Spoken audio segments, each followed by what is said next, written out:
ನಿಮ್ಮ ಸಂಘಟನೆ RSS ರೀತಿಯ ಹಿಂದುತ್ವ ಪರ ಸಂಘಟನೆ ಮೇಲಿರೋ ಅತ್ಯಂತ ಗಂಭೀರವಾದ ಆರೋಪ ಅಂತಂದ್ರೆ ಕೇವಲ ಮೇಲ್ವರ್ಗದ, ನಾನು ಈ ಜಾತಿ ಪದ್ಧತಿ ಮೇಲ್ವರ್ಗ ಕೆಳವರ್ಗ ವೈಯಕ್ತಿಕವಾಗಿ ನಮ್ದೇ ಹೋದ್ರೂ ಕೂಡ ಆರೋಪ ಇರೋದ್ರಿಂದ ಪ್ರಶ್ನೆ ಕೇಳ್ತಾ ಇದ್ದೀನಿ. ಕೇವಲ ಮೇಲ್ವರ್ಗದವರಿಗೆ ಉನ್ನತ ಹುದ್ದೆ ಸಿಗುತ್ತೆ, ಶೂದ್ರರು ದಲಿತ ಮಕ್ಕಳನ್ನ ಬೀದಿ ಹೆಣವಾಗ್ಲಿಕ್ಕೆ ಬಿಡ್ತಾರೆ. ಈ ಸಂಘಟನೆಯಲ್ಲಿ ಇರುವಷ್ಟು ಜಾತಿ ತಾರತಮ್ಯ ಬೇರೆ ಕಡೆ ಇಲ್ಲ. ಹೆಸರಿಗೆ ಹಿಂದುತ್ವ ಸಂಘಟನೆ, ಒಳಗಿರೋದು ಜಾತಿ ಪದ್ಧತಿ ಆರೋಪ ಇದೆ. 100ಕ್ಕೆ 100 ಇದು ಸುಳ್ಳು. ಹಸಿ ಸುಳ್ಳನ್ನು ಹೇಳಿಕೊಂಡು ಅಪಪ್ರಚಾರ ಮಾಡಿ ಇವತ್ತು ಹಿಂದೂ ಸಂಘಟನೆಯ ಮೂಲಕ ಆಗ್ತಾ ಇರುವಂತ ಒಂದು ಒಳ್ಳೆಯ ಕೆಲಸಕ್ಕೆ ಅಡ್ಡಿ ಮಾಡುವಂತ, ತೊಂದರೆ ಕೊಡುವಂತ, ವಿಷಬೀಜ ಬಿತ್ತುವಂತ ಪ್ರಕ್ರಿಯೆ ಈ ಆರೋಪ. ಇದು ಹಸಿ ಸುಳ್ಳು, ಈ ಸಾಧ್ಯನೇ ಇಲ್ಲ. ಹಿಂದೂ ಸಂಘಟನೆಗಳಲ್ಲಾಗ್ಲಿ, RSS ನಲ್ಲಾಗ್ಲಿ, ವಿಶ್ವ ಹಿಂದೂದಲ್ಲಾಗ್ಲಿ ಯಾವ ಇದರಲ್ಲೂ ಕೂಡ ಈ ರೀತಿಯ ತಾರತಮ್ಯ ಇಲ್ಲ. ಚಿತ್ತಾಪುರದಲ್ಲಿ ಏನಾಯ್ತು ತಾವು ಕೂಡ ಗಮನಿಸಿದ್ರಿ. RSS ನ ಪಥಸಂಚಲನಕ್ಕೆ ವಿರುದ್ಧವಾಗಿ ನಿಂತಿದ್ದು ಯಾವುದೋ ಮುಸ್ಲಿಂ ಸಮುದಾಯದ ಪಥಸಂಚಲನ ಅಲ್ಲ. ಜೈ ಭೀಮ್ ಹೆಸರಲ್ಲಿ ಆರ್ಮಿ ಬಂತು, ಜೈ ಭೀಮ್ ಹೆಸರಲ್ಲಿ ಪಥಸಂಚಲನ ಮಾಡಲಾಯಿತು. ಅಲ್ಲಿದ್ದವರು ಹಿಂದೂಗಳೇನೆ. ಚಿತ್ತಾಪುರ್ ಘಟನೆ ಏನಿದೆಯಲ್ಲ, ಇಡೀ ರಾಜ್ಯಕ್ಕೊಂದು ಕಲಂಕ. ಇದು ಪ್ರಿಯಾಂಕಾ ಖರ್ಗೆ ಅವರು ನೇರವಾಗಿ RSS ಗುರಿ ಇಟ್ಟು ಇದೆಲ್ಲವನ್ನು ಪ್ರಕ್ರಿಯೆಯನ್ನ ಮಾಡಿದ್ರು. ಹೆದರಿಸುವಂತಹ, ಬೆದರಿಸುವಂತಹ, RSS ಮೇಲೆ ಎಲ್ಲ ರಾಡಿ ಸಿಡಿಸುವಂತಹ, ಕೆಟ್ಟ ಅಪಪ್ರಚಾರ ಮಾಡುವಂತಹ ಪ್ರಕ್ರಿಯೆಯಲ್ಲಿ ತೊಡಗಿದ್ರು. ಪ್ರಿಯಾಂಕಾ ಖರ್ಗೆ ಒಬ್ಬರೇ ಅಲ್ಲ, ನೆಹರೂದಿಂದ ಪ್ರಾರಂಭ ಆಗಿದೆ. ನೆಹರೂದಿಂದ ಹಿಡಿದು ನೆಹರು ವಂಶಸ್ಥರು ಎಲ್ಲರೂ ಸೇರಿ, ಅಷ್ಟೇ ಅಲ್ಲ ಕಮ್ಯುನಿಸ್ಟರು, ಕ್ರಿಶ್ಚಿಯನ್ರು, ಮುಸ್ಲಿಮರು ಈ ರೀತಿಯ ಈ RSS ಮೇಲೆ, ಹಿಂದೂ ಸಂಘಟನೆಗಳ ಮೇಲೆ ಈ ರೀತಿಯ ಆರೋಪವನ್ನ ಮಾಡ್ತಾ ಬಂದಿದ್ದಾರೆ. ಆದರೆ ಆನೆ ಮಾದರಿಯಲ್ಲಿ ಹೆಜ್ಜೆಯನ್ನು ಇಡುತ್ತಾ ಇವತ್ತು RSS 100 ವರ್ಷದ ಆಚರಣೆಯನ್ನ ಮಾಡ್ತಾ ಇದೆ. ಯಾವುದಕ್ಕೂ ಲಕ್ಷ್ಯ ಕೊಟ್ಟಿಲ್ಲ ರೀ. ನಿಮ್ಮ ಅಪಪ್ರಚಾರ, ನಿಮ್ಮ ಅಪಮಾನ, ಅವಮಾನ, ತಡೆ, ಕಾಯ್ದೆಯ ದುರುಪಯೋಗ, ಇದನ್ನೆಲ್ಲವನ್ನೂ ದಾಟಿ ಇವತ್ತು RSS ಜಗತ್ತಿನಲ್ಲಿ ನಂಬರ್ 1 ಸಂಘಟನೆಯಾಗಿ ನಿಂತಿದೆ. ಹಿಂದೂ ಸಂಘಟನೆಗಳು ಸಾವಿರಾರು ಜನರನ್ನ ಸೇರಿಸ್ತೀವಿ ಅಂತ ಬೊಬ್ಬೆ ಹೊಡ್ಕೊಳ್ತಾ ಇದ್ರು. ಆದ್ರೆ 300 ಜನಕ್ಕೆ ರಿಸ್ಟ್ರಿಕ್ಟ್ ಮಾಡದೆ ಇದು ನನ್ನ ಗೆಲುವು ಪ್ರಿಯಾಂಕರ್ಗೆ ಹೇಳ್ತಿದ್ದಾರೆ. ಎಲ್ಲದಕ್ಕೂ ಅನುಮತಿ ಪಡೆದಲ್ಲೇ ನಾವು ಹೋಗಿದ್ದೇ ಮಾರ್ಗ ಅಂತ ಬೀಗ್ತಾ ಇದ್ರು. ಎಲ್ಲದಕ್ಕೂ ಅನುಮತಿ ಪಡೆಯೋ ತರದಲ್ಲಿ ಮಾಡಿದ್ದೇನೆ ಪ್ರಿಯಾಂಕರ್ಗೆ ಅವರ ಮಾತು. ಮೋಹನ್ ಭಾಗವತ್ರನೇ ಬೆಂಗಳೂರಿಗೆ ಬಂದು ಭಾಷಣ ಮಾಡೋ ರೀತಿಯಲ್ಲಿ ಮಾಡ್ಬಿಟ್ಟೆ.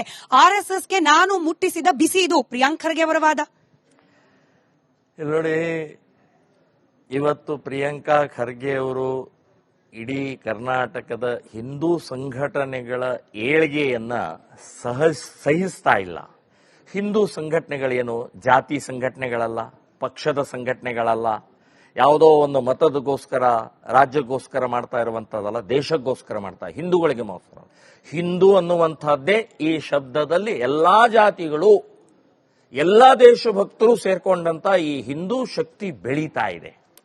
ಉದಾಹರಣೆಗೆ ಹೇಳೋದಾದ್ರೆ, ನಮ್ಮ ಇತ್ತೀಚೆಗೆ ನಡೆದಂತಹ ಕೆಲವೊಂದು ಕಾರ್ಯಕ್ರಮಗಳು, ಗಣೇಶನ, ಹಿಂದೂ ಮಹಾಗಣಪತಿಯ ಮೂಲಕ ಗಣೇಶ ವಿಸರ್ಜನೆಯ ಸಮಾರಂಭ, ರಾಮನವಮಿ, ಹನುಮ ಜಯಂತಿ, ಇಂಥ ಪ್ರಚಂಡ ಇವತ್ತು ಲಕ್ಷಗಟ್ಟಲೆ ಜನ ಸೇರ್ತಾ ಇದ್ದಾರೆ.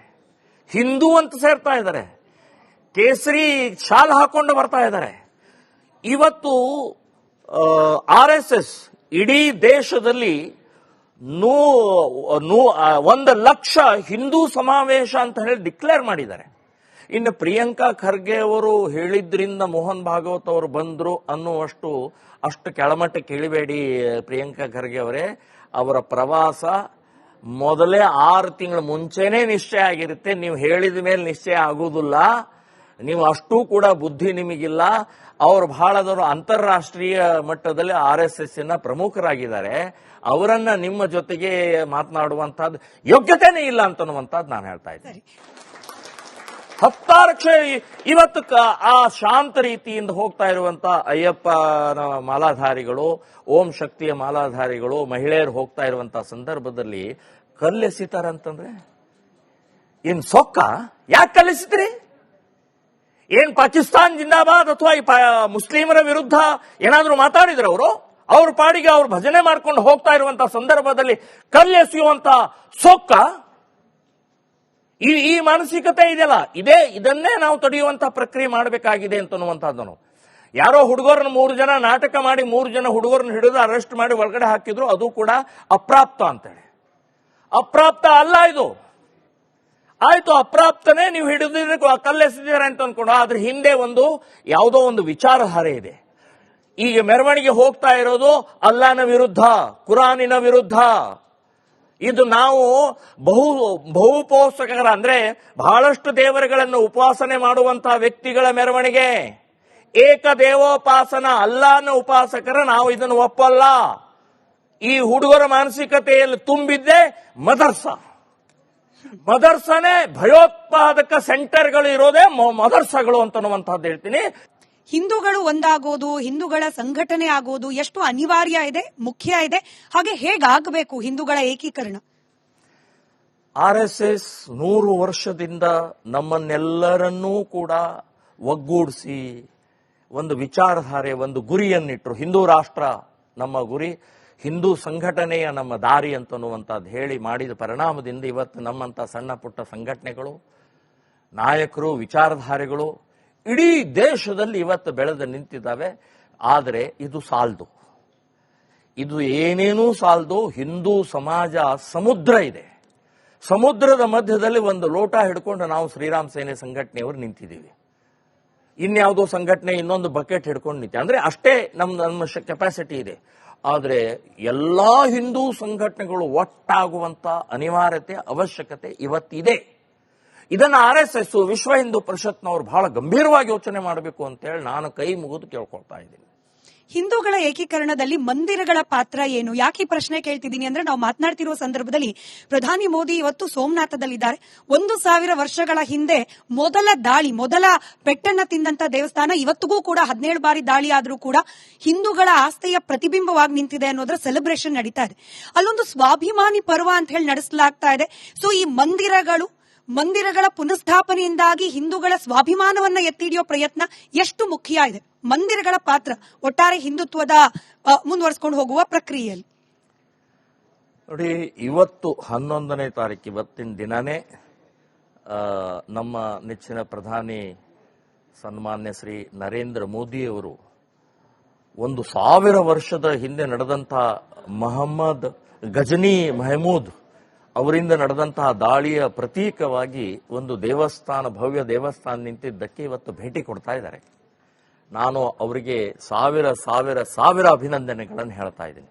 ಇಲ್ಲಿಯವರೆಗೆ ಯಾವುದೇ ಪ್ರಧಾನಿ ಈ ಮಾದರಿಯಲ್ಲಿ ದೇವಸ್ಥಾನಗಳಿಗೆ, ಗುರುದ್ವಾರಗಳಿಗೆ, ಜೈನ ಮಸೀದಿಗಳಿಗೆ ಹೋಗಿದ್ದ ಉದಾಹರಣೆ ಎಲ್ಲೂ ಇಲ್ಲ. ಇವರೆಲ್ಲ ದರ್ಗಾಕ್ಕೆ ಹೋದ್ರು, ಮಸೀದಿಗೆ ಹೋದ್ರು, ಇನ್ಯಾವುದೋ ರಾಜಸ್ಥಾನದ ಇದಕ್ಕೆ ಹೋಗಿ ಚಾದರ್ ಹಾಕಿ ಬಂದ್ರು.